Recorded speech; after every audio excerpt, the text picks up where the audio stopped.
Go on to a game called Party Quirks. This is going to feature Sandi Toksvig as the host of a party. The other contestants are going to be the guests of the party, but each of the guests has been allocated a strange quirk or way of behaving. They look at the envelope.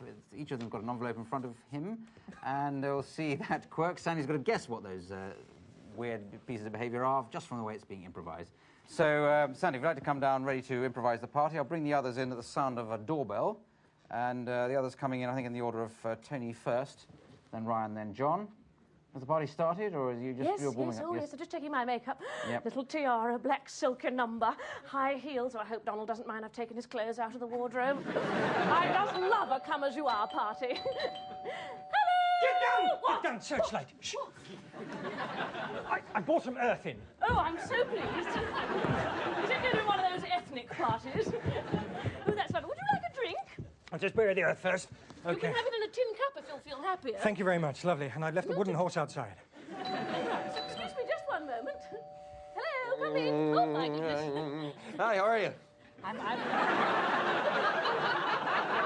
well. So happy to be here. Hey, who brought the turds?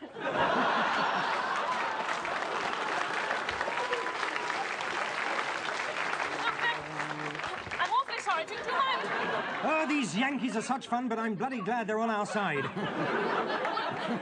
obviously no flies on you, eh? Well, is that a guess? on you. Fly? No Yes, flies on very you. good Yes, for Ryan. that's Yes, well, gotta get your guesses nice and clear. Sandy? Yes, look. You stay there. I'm just going to put on a clean cricket jumper, and then we can get down to work. Don't put a green cricket jumper on, because I've got to answer the door. Why don't you just tunnel your way out of here? All right. Well, I think you've got a guess there. I think you've been guessed, Tony. Oh, good. I've heard hysterical women say they're tired of the palette and the fiddle bow. Yeah, but they're all gits, aren't they? Would you like a drink?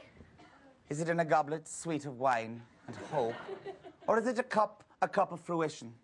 The beat's wrong. I'm sorry, I don't think you're on my list, as a matter of fact. Are you the new people from number 4?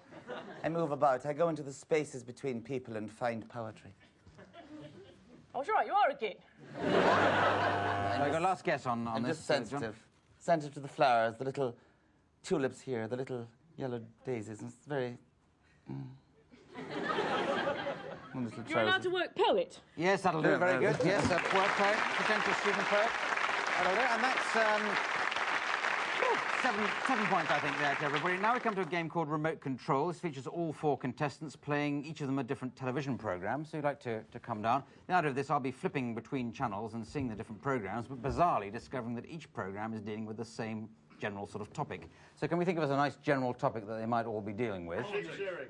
Medicine. Sheep shearing.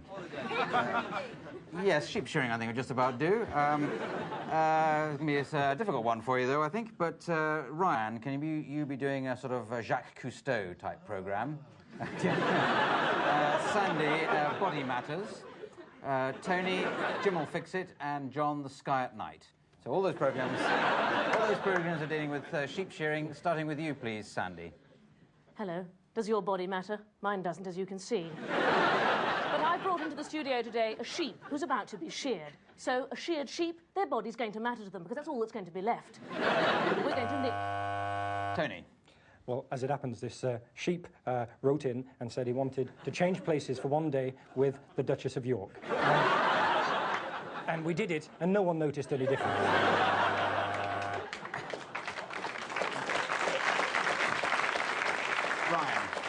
Ryan. And while the rest of the crew is in the water chasing the elusive ship shark, I shall be on deck mixing martinis for myself. John. Now, there's lots of theories that sheep might be on the planet Uranus. Unfortunately, it's not true at the moment. Now, if you are going to see sheep at any planet at all, it's going to be Mars. Not this summer, not next summer, but perhaps 50 years before, or from now. I'm going backwards and wearing a new suit. Tony. And we had a tragic letter, and this sheep was born with anthrax, and he wrote in to say, could he come on the show, and could we put him down? So that's what I'm going to do. Ryan. The unpredictable sheep shark suddenly turned on the crew. In a vicious attack, he began ripping legs, arms, noses, and ears.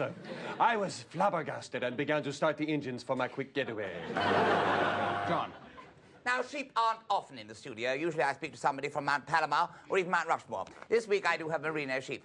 Hello, Bill. Now, I understand that when you first went to the asteroids, you didn't see any other sheep there. Yes. Now, Sandi. We've got Joan Collins here. Yes, it's a bit of example of mutton dressed up as lamb. Now... Tony. And the other thing, of course, Mavis, the little sheep, wanted to do was make love with a clapped-out DJ. So we're going to do that now. John.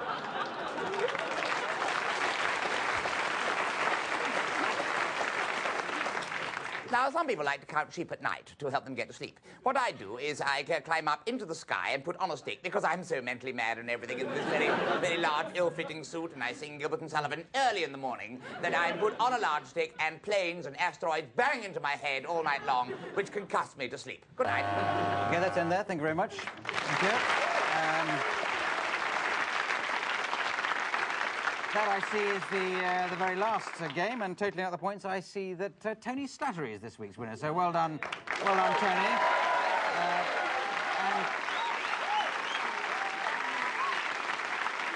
And the prize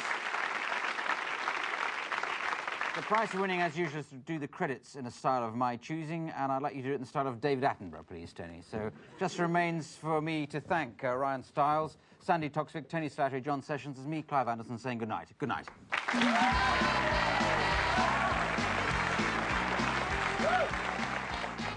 I'm standing in the middle of the Whose Line Is It Anyway studio, where the music was by Dick Hibbard, which is a very rare type of beetle. I've just stood on him. He was the last one in existence, and padding noiselessly around me are the stage manager, Hilary Groves, Joe Thompson, the lesser-spotted costume designer, and of course in the middle of the Serengeti, where there's no production accountant or indeed production assistant, but there's Jane Bigger, who's a vast elephant and precisely the type of thing which we need to preserve in order to let me have a floppy sort of boyish hairstyle. There.